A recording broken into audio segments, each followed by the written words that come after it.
Salut et bienvenue dans Ciné Mercredi. On va parler aujourd'hui d'un film produit par DreamWorks SKG. Vous l'aurez compris, il s'agit d'Il faut sauver le soldat Ryan, réalisé par Steven Spielberg et sorti en 1999. Film mondialement connu qui a reçu pas moins de 5 Oscars, ce qui n'est pas rien.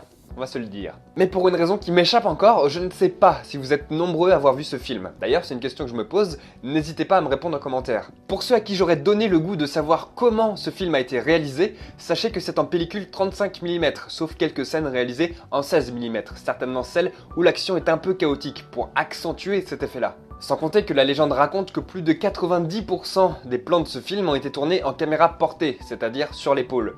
D'où cette sensation de tremblement. Format 1,85, donc pas d'originalité particulière à ce niveau-là. Si je voulais faire court, il faut voir ce film pour 3 raisons. La première, la deuxième et la troisième. Voilà, j'ai envie de dire que c'est déjà des arguments assez convaincants. L'histoire se passe en Normandie le 6 juin 44. D'ailleurs, le tournage a en partie eu lieu en France. Sauf pour la scène du débarquement justement, où Spielberg n'a pas reçu les autorisations de tournage. Du coup, il a dû reconstituer le débarquement sur des plages irlandaises. Ça ne l'a pas empêché d'être élu meilleure scène de bataille de l'histoire du cinéma par le magazine anglais Empire. Cette séquence a nécessité 4 semaines de tournage, a coûté à elle seule 12 millions de dollars et a mobilisé plus de 1000 figurants, dont la plupart étaient des réservistes de l'armée irlandaise. Bref, le débarquement est en cours et les troupes américaines font face à la redoutable 352e division allemande. Le soldat James Francis Ryan est parachuté en plein territoire ennemi. Mais plus de nouvelles.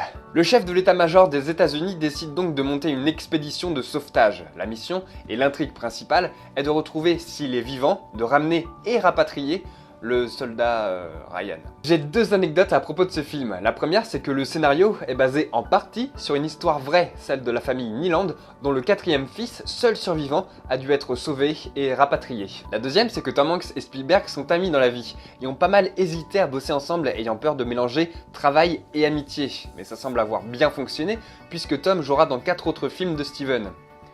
Oui, je les appelle par leur prénom. La troisième, c'est que c'est Robin Williams himself qui a aidé Matt Damon, quasi inconnu, à obtenir un rôle dans le film, en le présentant à son ami Spielberg. Oui bon, j'avais dit 2, mais moi si on m'arrête pas, je continue. Bon, j'espère que ça vous a donné envie de le voir ou de le revoir, parce que ce film est une très bonne leçon de cinéma. N'oubliez pas non plus le pouce en l'air si ça vous a plu, sinon désolé pour vous, sincèrement. Moi je vous dis à la prochaine, bye.